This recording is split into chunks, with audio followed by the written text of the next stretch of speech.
I make a regional statement. This is just for for example, the Northeast began with identity politics, self-determinations.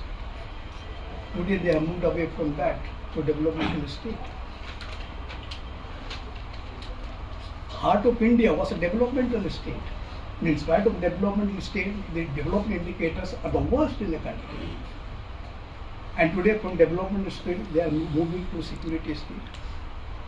Bastra, Chhattisgarh, Jharkhand, Odisha, and so on and so forth. How do you? So you find that there is a region in the Northeast which was a sort of security state, from being a security state for such a long period of time, and yet you find development indicators are fascinating, very good.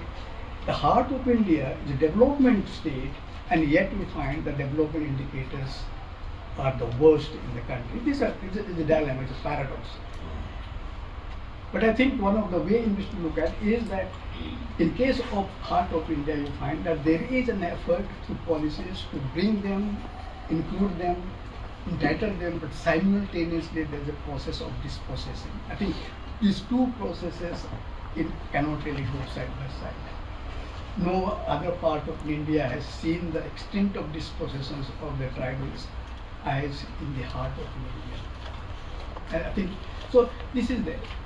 So this becomes a problem. Now within this kind of how do we really look at the women's situation?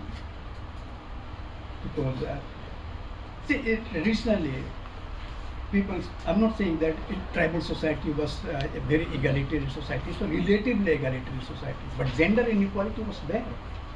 So sometimes people say there was all egalitarian society. No, there were gender inequality was there in the traditional society.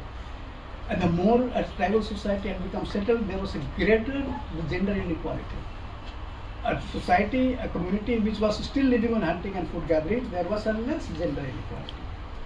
So gender is an important dimension of social inequality in tribal society. Just accept it. Although we say that comparatively compared to other societies, Indian society, surely it is better. It had been a better. Traditionally it is better because you had freedom of choice. You can choose whom you want to marry, you can divorce whom if you don't really like, you can move out of your home, there are no segregations. So in traditional society you had a choice. Choice of partner, choice of divorce, choice to work. People really work, they moved out, they went to the fairs or the places. So there was a lot of freedom. But freedom does not necessarily mean that they did not have a burden. They have also, in a sense, suffered from disability, they suffered from deprivation. For example, one of the important deprivation is in terms of inheritance to land. Or you find an inheritance to, let's say, denial to access to public domain in terms of political participation. So you do find that inheritance has always been a problem in tribal society. And you find that there is also a problem with access to politics, power. Because public domain, at home you may have, but on the public domain, in traditional societies, women did not have an access. So it was prerogative of men. Inheritance. So on the one hand you have autonomy and freedom, at the same time you find that on access to certain kinds of resources, there is a denial, there is a deprivation. And that has been in traditional society as well. So I think we have to really look at it. But then with these changes that tribal society has gone, what are the kind of problems that we see? The gender inequality remains, and probably gender inequality is becoming even more pervasive now, because even tribal society, when they have in development, there is inequality emerging, much greater inequality emerging in terms of property, in terms of income, in terms of wealth, in terms of power that you have. And therefore you find that the tribal society, like any other society, is also becoming, in a sense, characterized by relatively marked inequality. Still as compared to the less, but nevertheless inequality is increasing, and is much more you can find it in the Northeast than, let's say, in the heart of India, because your pool of poverty is there. So you don't find that kind of inequality, but you will find that. So there's an inequality that's emerging, and with the inequality you find that there is also somewhere else you find there's a trying to perpetuate the traditionalism and therefore deny them access to inheritance and power. For example, you might have heard about it that in Nagaland, there's no women because it takes me to different films altogether. These are the states, and since traditionally they are not supposed to have a space in public domain, now in municipality elections, the women organizations are making a demand for 30%, 33% of the representation, which men resisted. So on the one hand, women are asserting to have a say in the political participation in municipal development. On the other hand, men are resisting, and it led to a lot of discontent and what is it called, tensions, and so that's like, so this again therefore the development is really happening, and so this is another one. But then what you really find is that with the transformations, you also find that tribal society has become very vulnerable, and women in general have become very vulnerable because of the squeezing of the resources or dispossession of land resources. They are losing, and now they are moving. They are becoming assetless, and therefore their economic hardship or economic livelihood or their everyday life has become more difficult because the land that they had or access to forest that they had has dwindled, and therefore it is in a way adversely impacting their everyday life.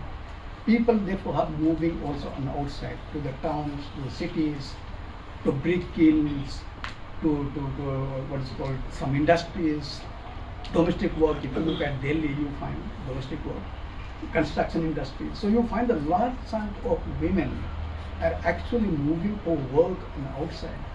And township was one area where they never used to move.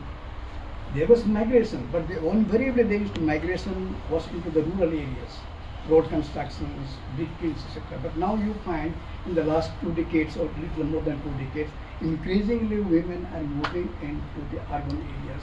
And they are where? They are all into the informal sector. Informal sector, construction, domestic work. And being vulnerable, they are very vulnerable.